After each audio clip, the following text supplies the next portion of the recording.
Picture this. You're scrolling through Instagram at 2 a.m., and there she is again, your college friend, posting another picture-perfect moment from her European vacation. The sunset behind her looks like it was painted by angels. Her smile radiates pure joy. The caption reads, "Living my best life, hashtag blessed, hashtag happiness, hashtag living the dream." And suddenly, that familiar feeling creeps in, that hollow ache in your chest, that voice in your head whispering, "Why isn't my life like that? What am I doing wrong?" Here's the uncomfortable truth nobody talks about. The harder you chase happiness, the faster it runs away from you. It's like trying to catch your own shadow. The more desperately you reach for it, the more it eludes your grasp. But what if I told you that this isn't a flaw in your character? What if this endless pursuit of happiness isn't noble? It's actually the very thing making you miserable. Today, we're going to explore one of the most counterintuitive truths about human psychology, that our obsession with being happy is precisely what's keeping us from it. And by the end of this journey, you'll understand why the secret to contentment might be the exact opposite of everything you've been taught. Because sometimes the most profound truths hide in plain sight, disguised as paradoxes. Let me tell you about Sarah.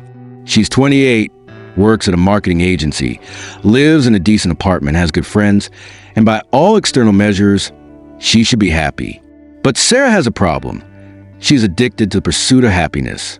Every morning, Sarah wakes up with a mental checklist. Today, I'm going to be happy.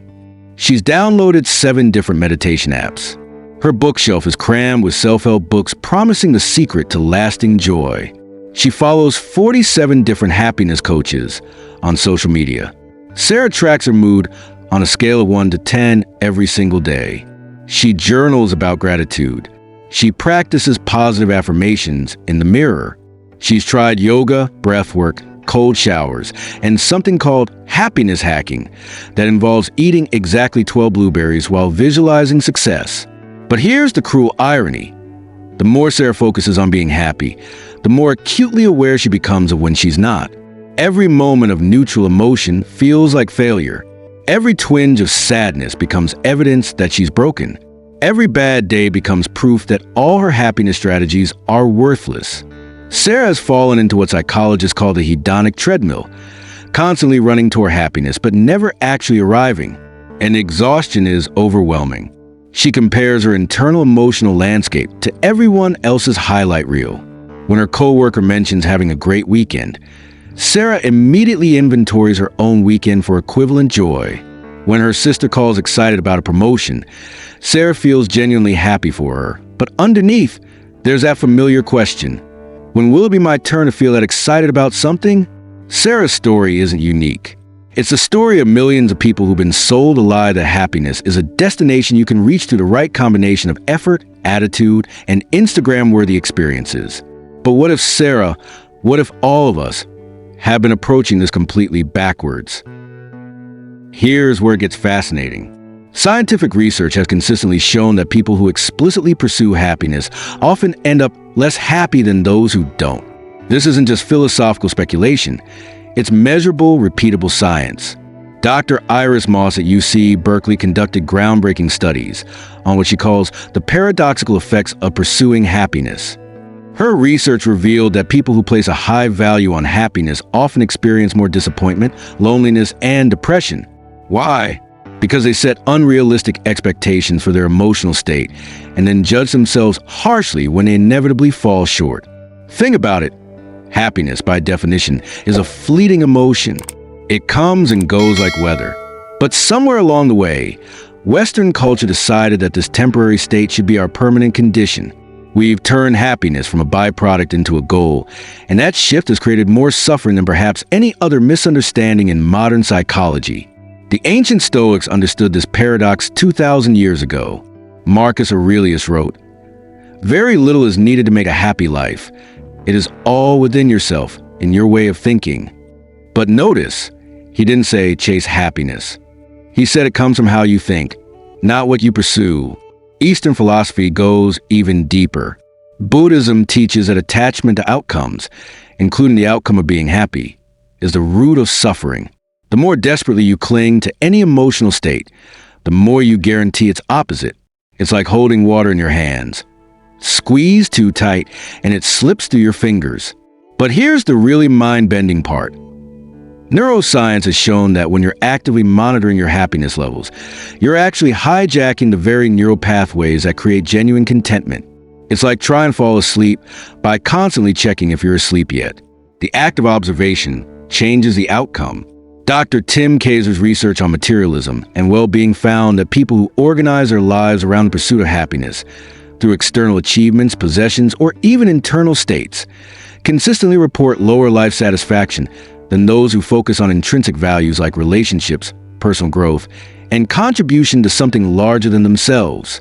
And here's where it gets really interesting. Imagine two people walking through the same forest. The first person is desperately searching for the most beautiful tree, constantly comparing each one to pictures they've seen online, feeling disappointed that none match the perfect specimens in their imagination. The second person is simply walking, noticing whatever catches their attention. The way sunlight filters through leaves, the sound of birds, the texture of bark under their fingers. Who do you think has a richer experience? This is the difference between pursuing happiness and allowing contentment. When you stop chasing happiness, something remarkable happens.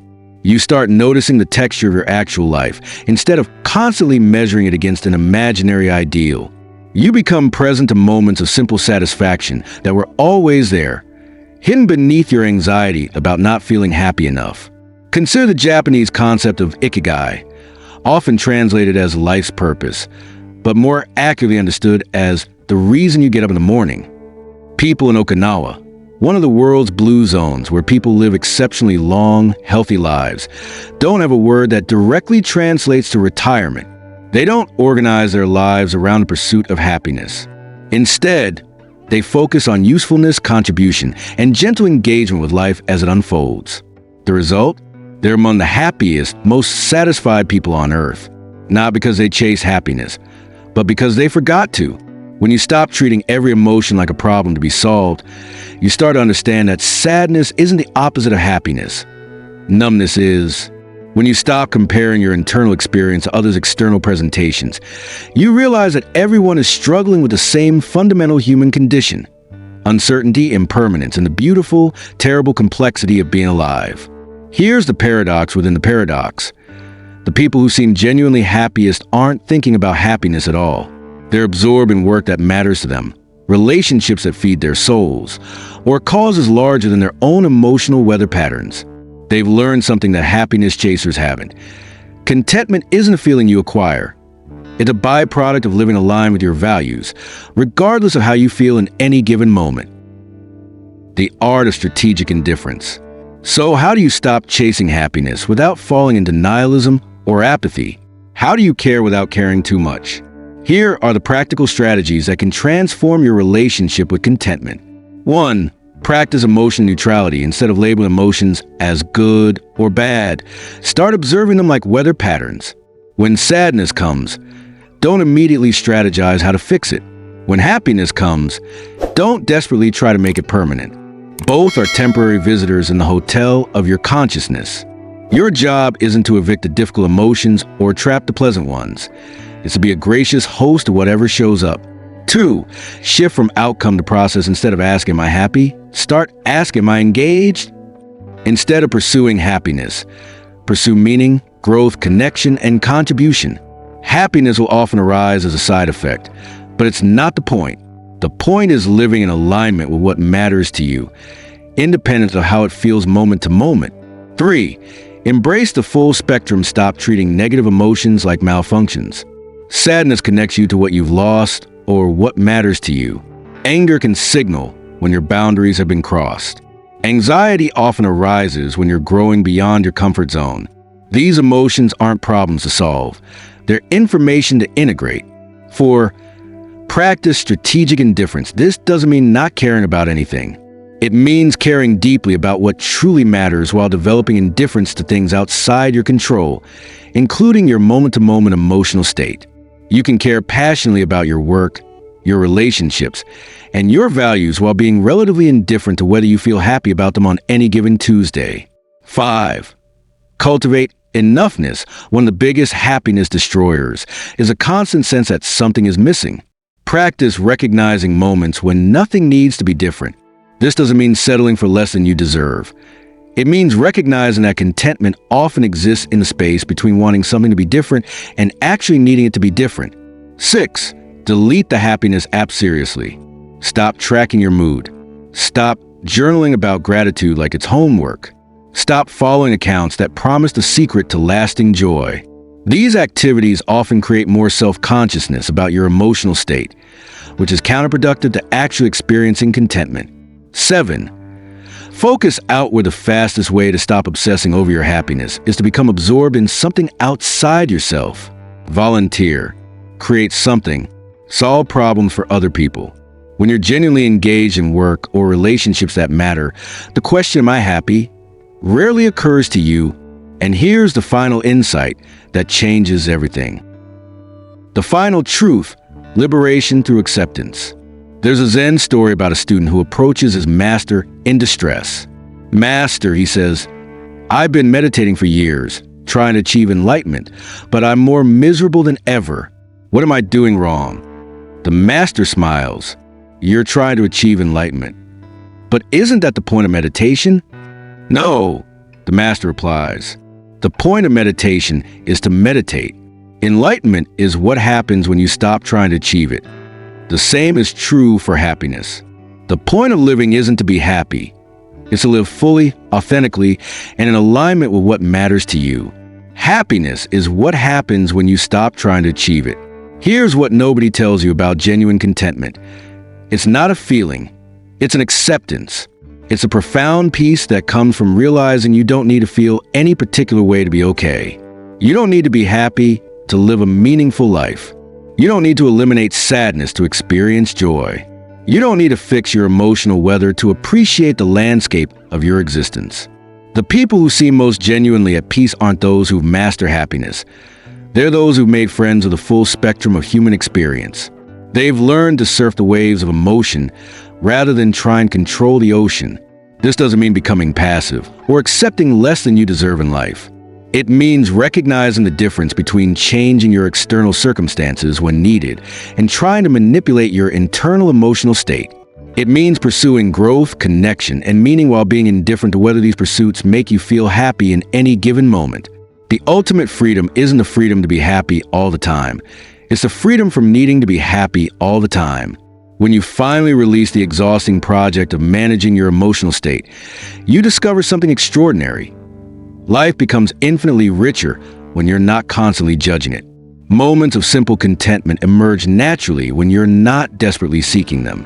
Joy appears spontaneously when you're not chasing it. And paradoxically, when you finally stop trying to be happy, you often discover that you already are. You just forgot to notice because you were too busy looking for something bigger, better, or more permanent. The deepest happiness isn't a feeling you can capture and keep. It's the recognition that you don't need to capture or keep it. It's the understanding that contentment isn't something you achieve. It's something you uncover by removing everything that's covering it up. Most of what's covering it up is the desperate search for it. So here's your invitation. Stop chasing happiness. Start living fully. Stop measuring your emotional state. Start engaging with what matters. Stop comparing your inner experience to others' outer presentations. Start appreciating the unrepeatable experiment of your own existence. The happiness you've been seeking isn't waiting for you somewhere in the future. It's not hidden in the next achievement, relationship, or emotional breakthrough. It's here, right now, disguised as your ordinary life. You just have to stop looking long enough to see it. Remember, the goal isn't to be happy. The goal is to be alive, fully, authentically, and without apology. Everything else is just weather.